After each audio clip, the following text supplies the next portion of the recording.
Tonight, it's coming up on the 7th anniversary of an event that Keith Freitas experienced. When I first heard this, I was rather amazed, to say the least, but I wanted to preface all this by, why did Keith come forward to share actual events that have been occurring with he and his family when they're not actually very public in nature, and especially with something like this that occurs? When I met Keith and we started talking, and he brought this event up, I found him to be extremely sincere, and the detail that he brings to us is rather incredible, to say the least. So I'd like to ask Keith to recount this about the 7th anniversary of this event that occurred to him on the coast while returning home with some firewood. Keith? Yeah, thank you, Ed. And it's nice to have you over at the ranch. Well, it sure is nice to be here. We've had a wonderful day. Appreciate it. Appreciate you. So we, like Ed said, in following what Ed said, I'm trying to keep it as brief as possible. You don't like to bring these things out into the public a lot of times because you're afraid of the labels, the laughs behind the back, or the possible accusations that you're just plain nutcase. But after hearing some of Ed's stories and some of the experiences that he's had, he really floored me today with one of his experiences when he encountered the speech return of somebody actually speaking, and this is what happened to me. So I'm traveling down Highway 1 in 2007, bringing a load of wood back from Cambria, firewood back from Cambria, and it's zero visibility fog. I'm having a real hard time staying awake. It's 2 a.m. in the morning, 2 to 4 a.m. in the morning. This occurred between 2 or 4 a.m. And I'm coming up 198. I have to make a stop to relieve myself, and this is the first part of the encounter.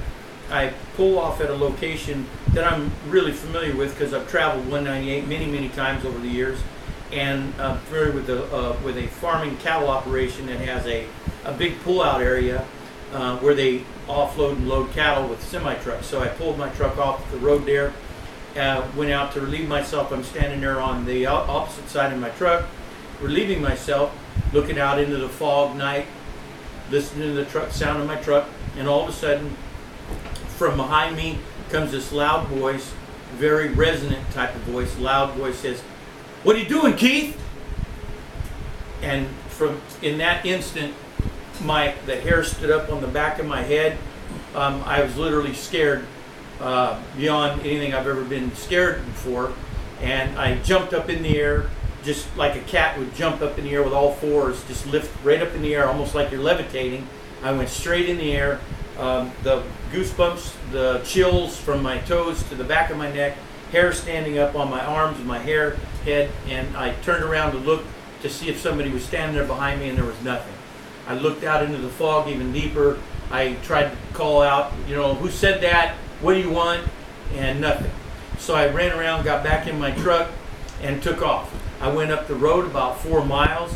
I got up the road about 4 or 5 miles and came up to a point right before the 25 highway that goes to the Pinnacles and crisscrosses down there to the Pinnacles. And right there would be the intersection right before 198 and 25. That one way would take you to New Hydra Mines, the other way would take you to the Pinnacles and to Los Gatos. So I'm getting really tired again. I'm just now pulling out of the fog. I finally see clear sky. It's a beautiful night sky. Everything's dark. I pull out of the fog, come up on the side of a hill, pull off to the road. I'm going to pull off and sit and rest a little bit. So I pull off to sit and rest, and I'm sitting there just kind of dozing off a little bit, and then with my eyes half open and half up, rolled my windows down so I could get some airflow flow through the truck. And I look up to my right-hand side, and I see these lights. Now, these lights are like, if I could describe them, it would be like the tail light of a quad, somebody riding a quad up and down the side of a mountain, and there's multiple guys, but one guy has a white light as a brake light, and the other guy has a red light as a brake light, but the difference was they were like signaling each other. So the white lights would flash a little bit, then the red lights would flash, and they were up here on the side of a mountain about maybe 600 feet to my to my what would it be, to my tube. And so I'm sitting there watching this little light show, and I'm thinking, wow, that is really wild. And I couldn't figure out what it was, and all of a sudden I start to realize that it's actually some activity that's going on up there, and whether or not it's paying attention to me, or whether or not it's just doing its own thing, or it's some ranchers up there that are looking for maybe poachers or whatever on quads. I'm thinking there's so many things going through my mind trying to explain what this is at 2 or 3 o'clock in the morning. All of a sudden, to my right, I hear this through the brush. It didn't sound like a 4-legged deer running at me. It sounded like a 2-legged thing, something with 2 legs running through this thick brush to my right, coming straight to my truck.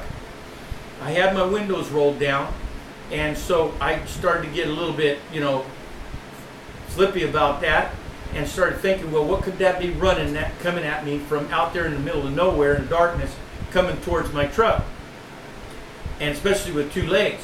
So I rolled up my window and locked my truck, started it up to get ready to pull away, and as I started to try to pull away, I went to go put it in gear, and all of a sudden, from where those lights were that were blinking there, from that location of those lights, all of a sudden a craft shoots across the front of me at about 400 to 500, 600 feet out, shoots across from those lights right across the mountain in front of me, and I see this blue light in the back of the craft like an exhaust, but I see some blue, a color of blue, a beautiful turquoise-ish, between turquoise and dark mixed blue, back and forth, go across the front of me, and it was going so fast that I thought that it was just going to slam into the mountain to my left.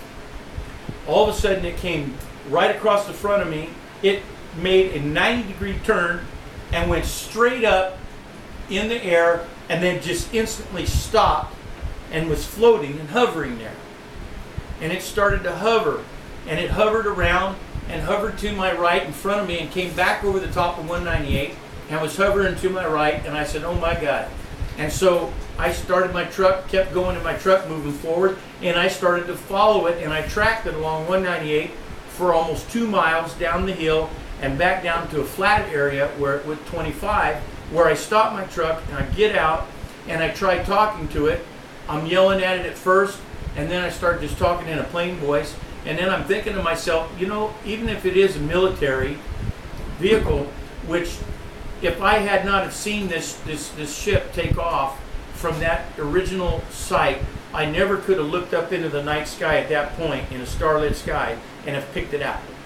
I have had my eye trained on it from the minute I saw it take off with that flame, that color behind it.